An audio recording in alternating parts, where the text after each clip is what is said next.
Welcome to Hear God Every Day. I'm your host, Sarah Whitten. Get comfortable, open your heart, and let's talk about how we can be more sensitive to God's voice in our everyday life. Welcome back. This is our second week that we're going to be talking about timing.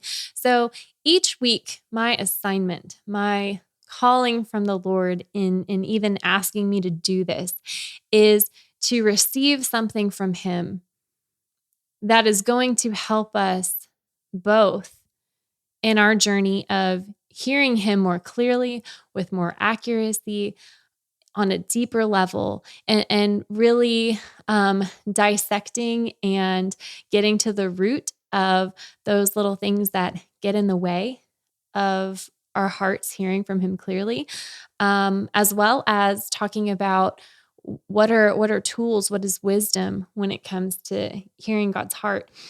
And last week, if you were listening last week and we talked about timing, that was something that the Lord really put on my heart, because whether it's our perception of God's timing or our perception of how God's handling our timing in this specific season that we're in, it affects our hearing so much, almost like a filter through which we hear.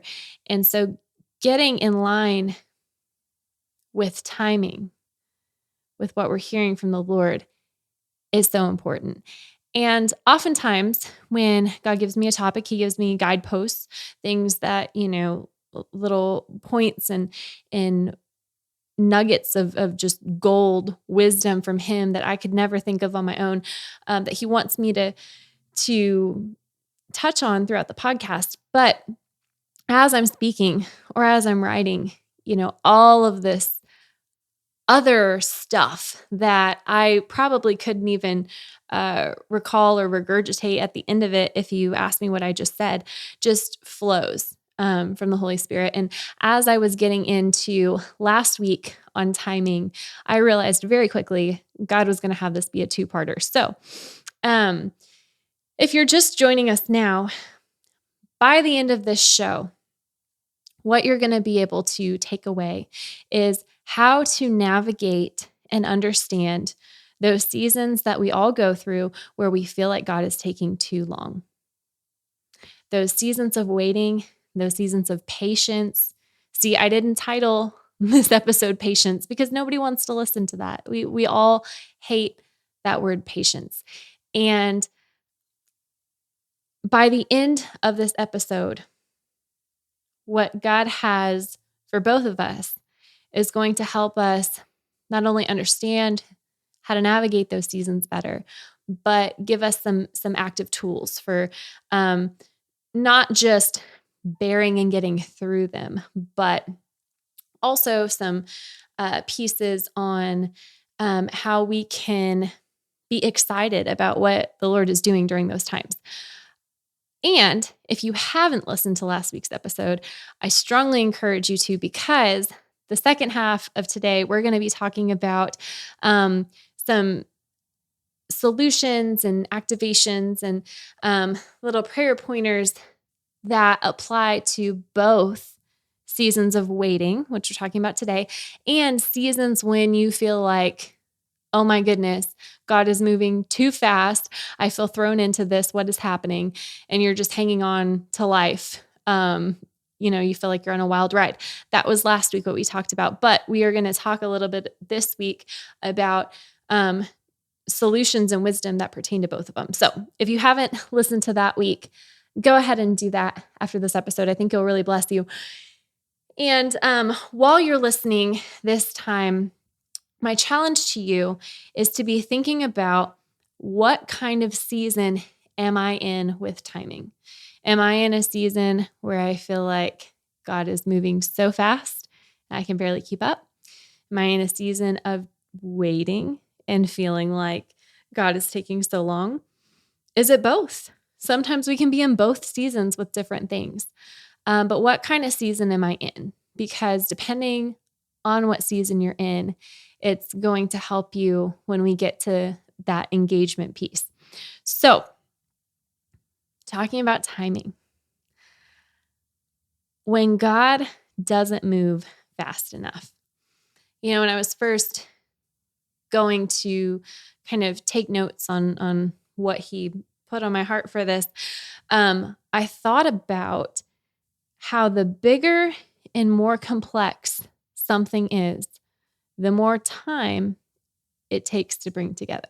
Also, the more resources too. So just recently, one of our cars, we always, get old cars, and my husband's really handy with, maintenance. So we're not scared of vehicles that have 100,000 miles. And one of our cars broke down in a very severe way. Actually, it ended up being something that one of the few things he actually couldn't fix because he would have to pull the engine. Anyway, long story.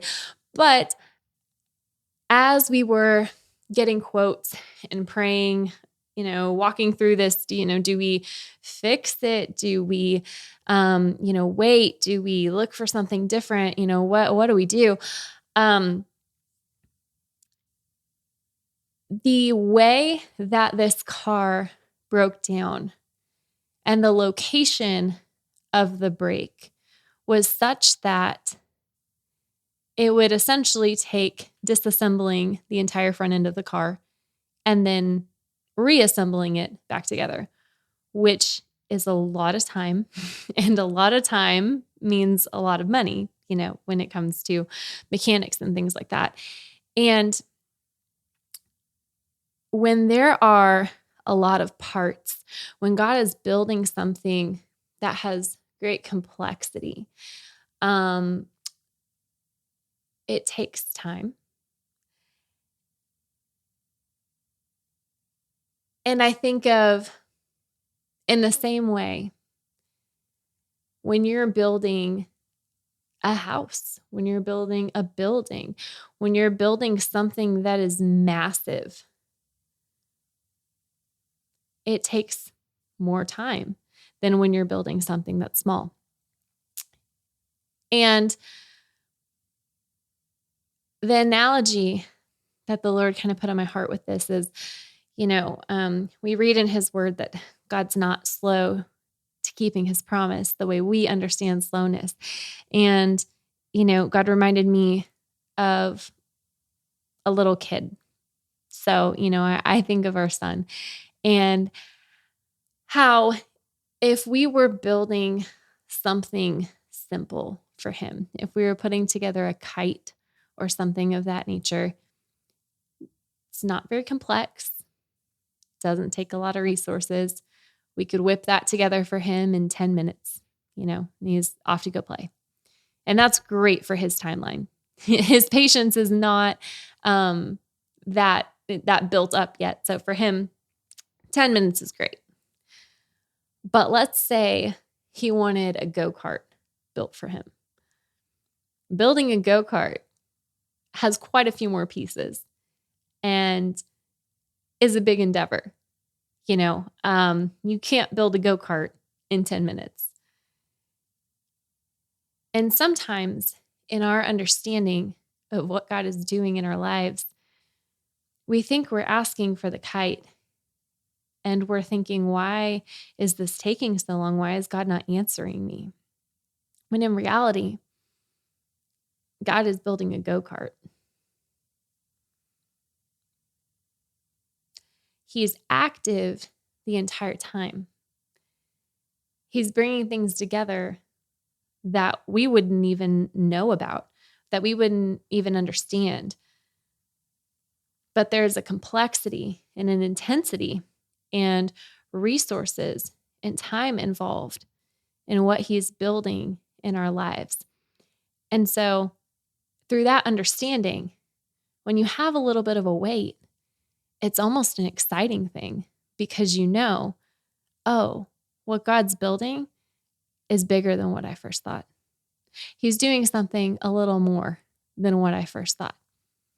And we even see this in the Bible. So I was reading, he told me Lazarus. And so I was reading in John 11. And I encourage you actually to, after you're listening to this, sometime this week, pull out John 11 and just read it and ask the Lord, hey, speak to my heart through this.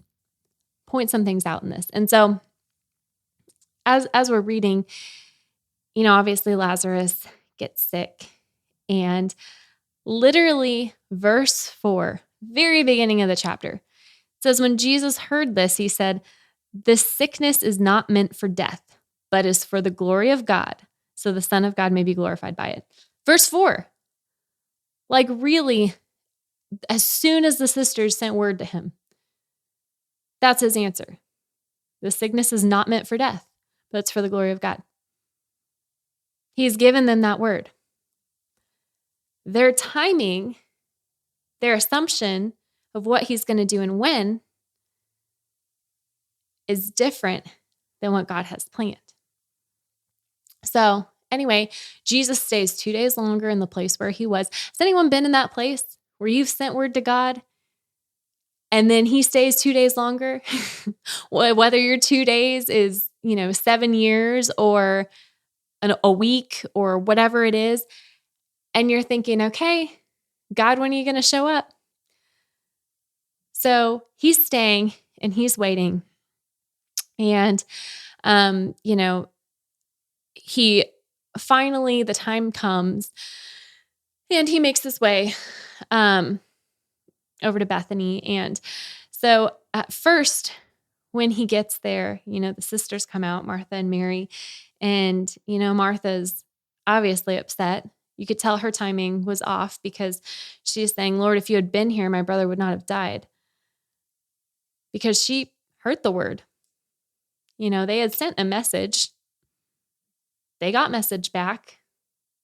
He told them, this is not meant for death. If you had been here, my brother would not have died.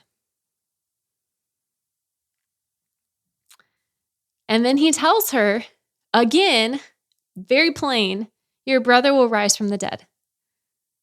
Martha hears that and again has a different timing. The first time she's thinking, great, he's going to swoop in, he's going to save him before he dies. And that doesn't happen. Jesus takes a little longer.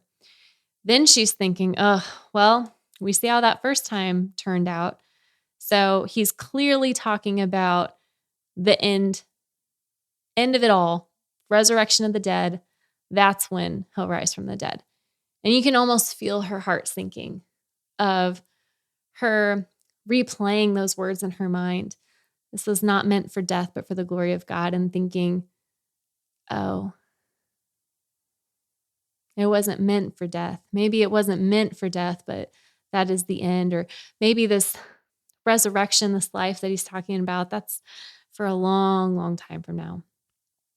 And she's got that hope deferred flavor to what she's saying.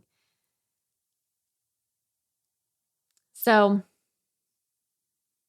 they go to the tomb together. And I love what Jesus says to Martha at the tomb. Because Martha at this point is telling him, like, hey, it's been 4 days. It's not going to be pretty. Like, as if Jesus doesn't know this. Are you sure you want to do this? And the interesting thing is Martha was also the sister that said, but I know even now God will give you what you ask. So she's saying with her mouth, hey, I know even now you could raise him from the dead. But when they go to the tomb, she says, by this time there will be a stench. He's been gone 4 days. You can see that double-mindedness of, well, there's a tiny chance, but really it's probably too far gone. And Jesus said to her, did I not say to you that if you believe, you will see the glory of God? And in that moment, I love that because she reminds me of me. She doesn't seem very believy in that moment. She's sitting there saying, man, he's real dead. It's going to stink. She's not standing there saying, I'm so excited to get to see my brother alive again. Jesus, I know you're about to raise him from the dead. She's not sitting there expectant from what we can hear that when they roll that stone away, that he's going to come walking out. But yet he still says, if you believe, you'll see the glory of God. And so he says, "Father, I thank you that you've heard me, but I know you always hear me. Nevertheless, because of the people standing around, I said it, so that they may believe that you sent me." He bridges the gap and prays that out loud so that they would believe, knowing that just that little mustard seed of faith that she had when they got here, over all that doubt, that little mustard seed of faith, that was enough. And then sure enough, out comes Lazarus. Different timing. Martha got the timing wrong both times. And both times, her timing was expecting something less than what God wanted to do. God wanted to do a resurrection, and he wanted to do a resurrection soon, not at the end of all things, but now in this time. And her first timing would have missed the resurrection completely. And her second idea of timing would have put it so far off that, it's almost like you tuck away that hope. Really, I think so many times God's timing is so hard for us to see because it's like that green light. He tells us, just like Jesus told them, he tells us every step of the way what he's doing. Our interpretation of it, though, can have very different filters based on timing. And often we don't know God's timing in that most of us, I don't know about you, but for me, God doesn't often say, hey, in 14 days and 7 hours, I'm going to do this. Often he either tells me, wait, it's not time yet, or go, it's time.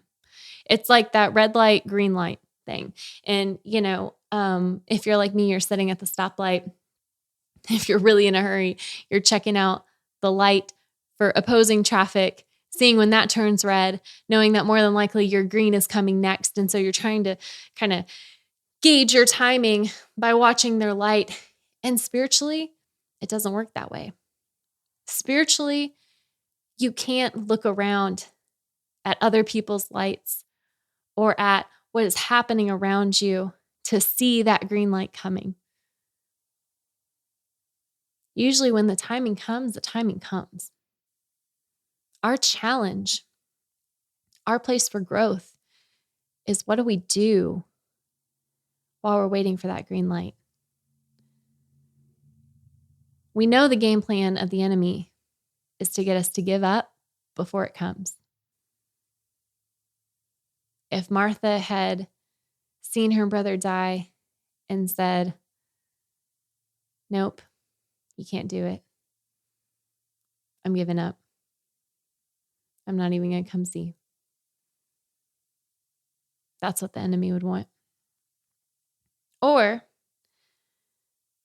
the enemy would want us to internalize something that is so damaging to our heart about God or about our ability to hear God that we won't trust him or we won't hear from him in the future. So because something is happening outside of the timing we expected, we internalize, God didn't come through. God won't come through. I can't trust God. Or we internalize, I must have not heard that correctly. And sometimes truly, we don't hear correctly. But most of the time, I would argue, we're hearing God. But that timing piece has got us hearing a different thing than what he actually is intending. In these times of waiting, do not give up before it comes. Also, watch for those signs of hope deferred. those signs of, man, I don't know if God is ever going to come through. I can't trust God. I can't trust myself to hear God.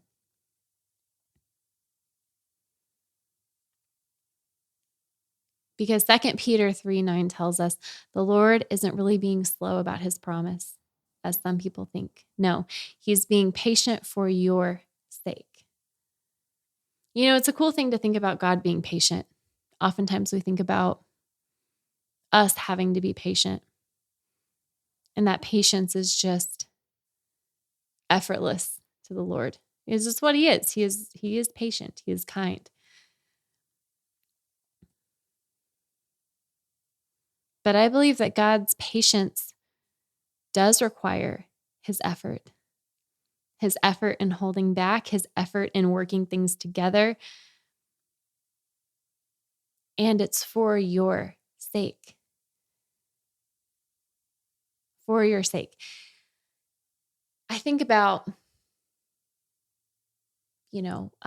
people who come to mind who you're like, wow, God has done massive things through them. Like, Billy Graham, for example, huge ministry, touched a lot of people. But there was a timing in his life and a timing to all of that.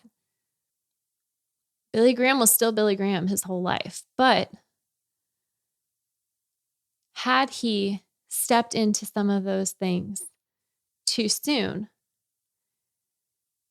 think about the effects that could have on his ministry and how that all unfolded. There is purpose in the process. Just like building that go-kart, God is building something in the wait. It's not just waiting for fun. It's things are coming together, things are being built up. It's an active waiting for the Lord. The problem is it's not always active on our part. And so we feel that weight. But we're about to change that today. So here is the key that God downloaded to me about timing. I mentioned at the very end of last week's podcast that my husband talks about special forces and how they train. Part of their training is training without watches on. Like you just have to, run or do this endurance test and you don't know how long it's going to be. It could be hours, it could be days. But the purpose of that is to build that mental toughness, that mentality of you are focused on pacing so much that it doesn't matter. And the Lord told me that this type of attitude for us is one word, and it's patience. And as I unpacked that word, it's not what I thought it was. Patience is both what we need to have when we're waiting for God, but it's also what we need to have when we feel like things are moving too fast. When God drops these big things in our life that we're stepping into and we feel unprepared, or when we're waiting for the Lord and we feel like, he's taking forever. Patience is the response. Now, patience means bearing pains or trials calmly or without complaint. Okay, this applies more to like the times that God's being too slow. Calm is the opposite of panic. If things are happening and you're calm in the process, you've conquered something. Because the enemy wants you to panic, because what does panic do? Panic leads you to do something, whether it's come up with some kind of solution yourself or spend your time and energy worrying, which would be a great victory for the enemy because then you're not focused on these amazing things that God has for you each day. That second part, without complaint. When you're complaining, you're focusing on the problem. You're focusing on what has not yet aligned or what you think is the problem. Usually, it's not actually a problem, and God is, working things out, and it's the weight is not a problem, but rather a function of what God's doing. But complaint leads to hopelessness or to self-reliance. That same principle of, well, you're not doing it the way I want, so I'm going to do it. Complaint is the opposite of thankfulness. And how many times in the Word does thankfulness precede the open door, precede the victory? We enter His courts with thanksgiving. If we enter with thanksgiving, complaint keeps us locked out. Okay, second definition of patient is manifesting forbearance under provocation or strain. Okay, so this is, again, times when we feel like God's moving too slow. Forbearance means refraining from the enforcement of something, such as a debt, a right, or an obligation that is due, when you're being provoked or strained. And I think that points to such an interesting issue in our heart. Because what that says is that not having forbearance in those times of waiting means that we are jumping to the enforcement of something, an obligation that we feel is due to us.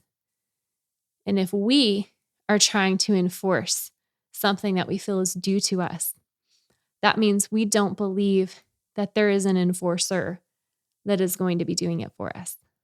That spirit of wanting to enforce it or wanting to do it ourselves comes a little bit from that orphan spirit of, I'm not going to be taken care of. God's not going to come through for me. When we are able to have forbearance, which is just refraining from getting that thing that we feel is obligated to us now and letting God do it for us in His way, then we've won. I've said many times in this podcast, the battle's always in our mind. That's a great example of that. Now, I told you patience is a solution for both situations of God moving too slow and too fast. Looking at the too fast times, patient also means not hasty or impetuous. So when you're not being hasty and when you're marked by forceful energy, because that's impetuous, marked by forceful energy, I see it as these times of feeling like, wow, this timing feels like it's moving too fast, but I know that God is like calling me into this and lining this up, that you are not being hasty to jump out, to second guess God's words, to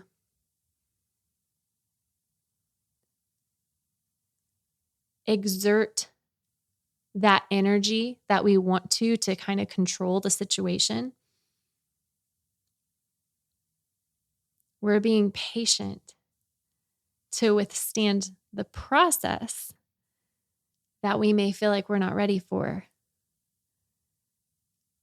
But that patience is a sign of trust. Another definition of patience that fits this too fast scenario is steadfast despite opposition, difficulty, or adversity. Steadfast. Because when things start happening to where we're stepping into something and we don't feel ready, we don't feel qualified, our first instinct is to quit and to leave. And that steadfast piece of patience helps us to stick it out through the crazy fast transitions and changes, despite opposition, difficulty, adversity. Another definition is able or willing to bear. I think it's interesting. It says able or willing.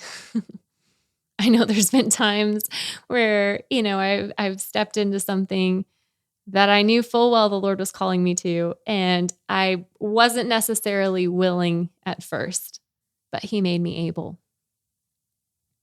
Or the opposite, where I was very willing, but totally unable in my own strength. God fills in whichever one you're lacking. Patience is the ability to give attention to something for a long time without becoming bored or losing interest. To give attention to something for a long time. That applies to both situations too, huh?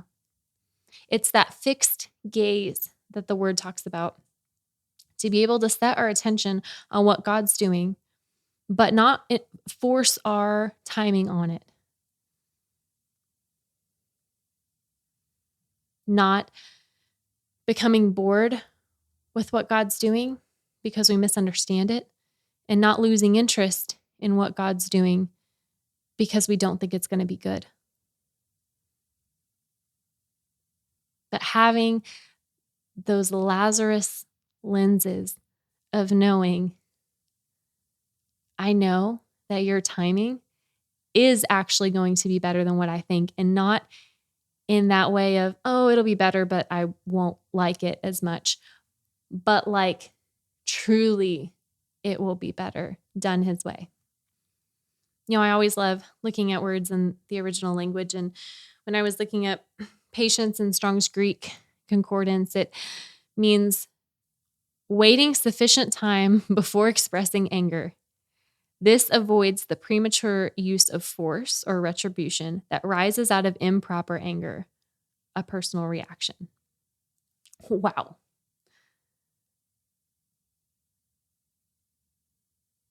But it's true that those reactions in us are anger, use of our own force. Those personal reactions come when that timing doesn't fit ours. We think, God, what are you doing? You're setting me up for disaster. What are you doing? You're letting my hopes and dreams slip away. What are you doing? You're not doing anything, or you're doing it wrong. I need to do it.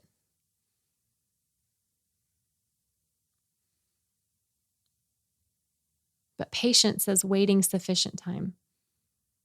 Doesn't say waiting a long time. It's interesting. Because sometimes it's not. Sometimes it's not even as long as we wish it was. It's just waiting the right time. It also means embracing steadfastness and staying power. I think staying power is something the Lord is growing in His people. And it's something that's very uncommon and set apart in this time and in this generation. Be someone with staying power.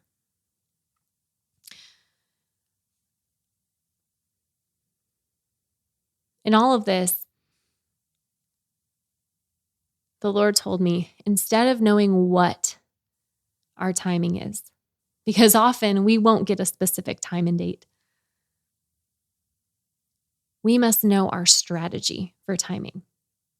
So here's the part, get out a pencil and pen, jot this down. This is what I want you to do in your time with the Lord this week. You've been thinking this whole podcast about what season am I in? Am I in a time where things I feel like are moving too slow, moving too fast, both? And whatever your answer is, you're going to take that stance in this time, but you're going to ask the Lord, God, show me the source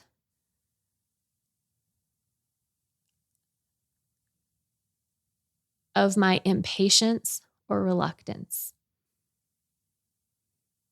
Because usually when things are moving too fast, we have reluctance. When things are moving too slow, we have impatience. But God, show me the source. Because usually this is an opportunity for God to do a healing. Usually the source is some kind of insecurity, some kind of mistrust, some area in life where we're not being filled up. And it gives God the chance to shine a light on that and say, hey, let's fix this. Let's heal this. Then ask God, God, show me the reason for your patience. The word tells us that God is patient with us. That takes effort. His patience is for our sake in his timing in our lives. Show me the reason for your patience, God. Why is he standing so firm on this timing that he's chosen? Because there's a reason and it's good and it's going to give you lots of hope and lots of confidence and security. God, show me the reason for your patience. And then the last one, God, show me what patience looks like in this season for me.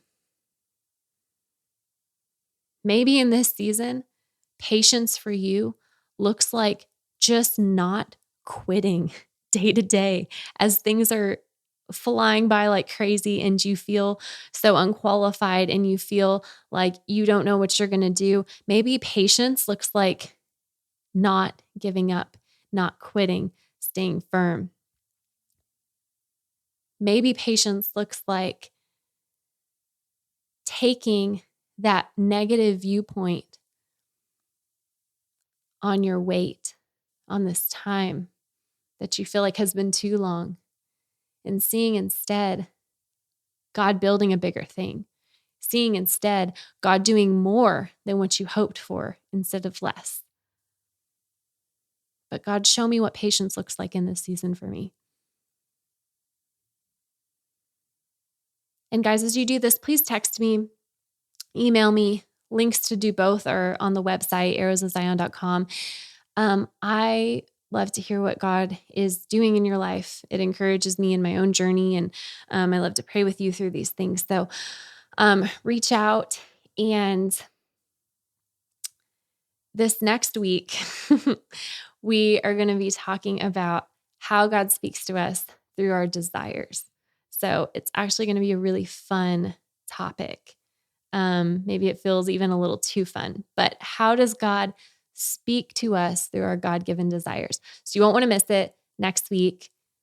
And until then, I'm going to be praying for you guys, and I can't wait to meet back here, same time next week. Thanks for spending time with me today. If God spoke to you through this time, visit arrowsofzion.com for writings, resources, and ways to partner with me in reaching the unreached with the gospel. You can also find Arrows of Zion on Facebook, Instagram, or YouTube. Have a blessed day, and let's meet here next week.